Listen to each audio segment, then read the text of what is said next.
이번 주에 한국경제 전망을 해외 유수의 기관에서 발표가 됐습니다. 지난주 IMF에서는 올해 성장률이 2.3, 어젯밤에는 OECD에서 2.2 정도로 발표가 됐습니다.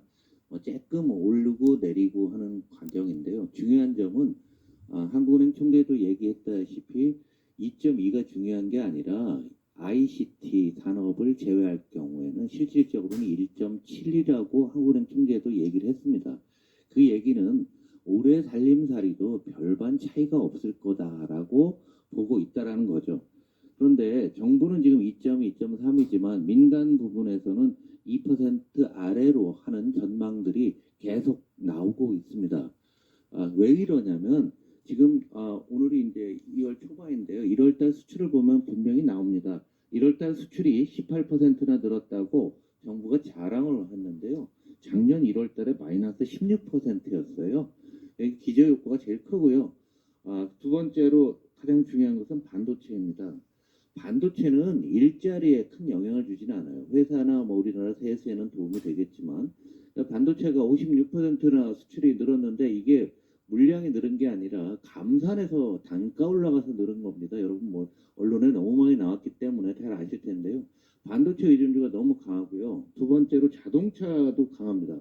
지난해 이후에 한국 경제에 그래도 보너스처럼 나타났던 게 자동차와 자동차 관련 부품들의 수출인데 이쪽 부분들이 계속적으로 증가하다가 1월을 고비로 해서 자동차 매출이 둔화될 거로 보고 있습니다. 그래서 현대차와 기아차의 올해 매출은 전년 대비 비슷하거나 오히려 줄어들 거로 보고 있습니다. 그럼 수출이 늘지는 않을 거다는 얘기죠. 그 다음에 미국에 대한 수출이 중심입니다.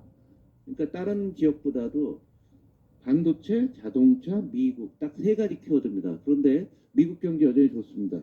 자동차는 좀 어려워지고 있고요. 반도체 하나에 타고 있다. 한국 경제가 그만큼 쉽지 않은 상황이고요.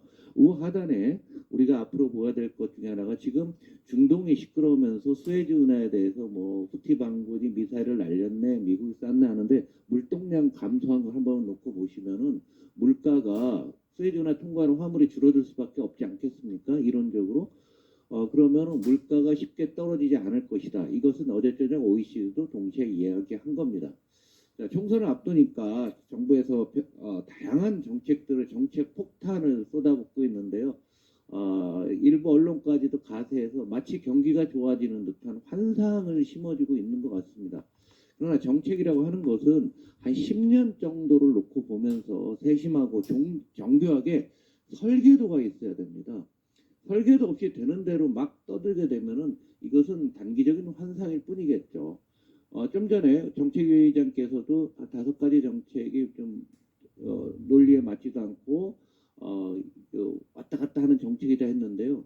장기적인 계획을 세우고 단기적으로 시급한 정책들을 해결해 나가는 것이 그게 정부 여당의 과제입니다.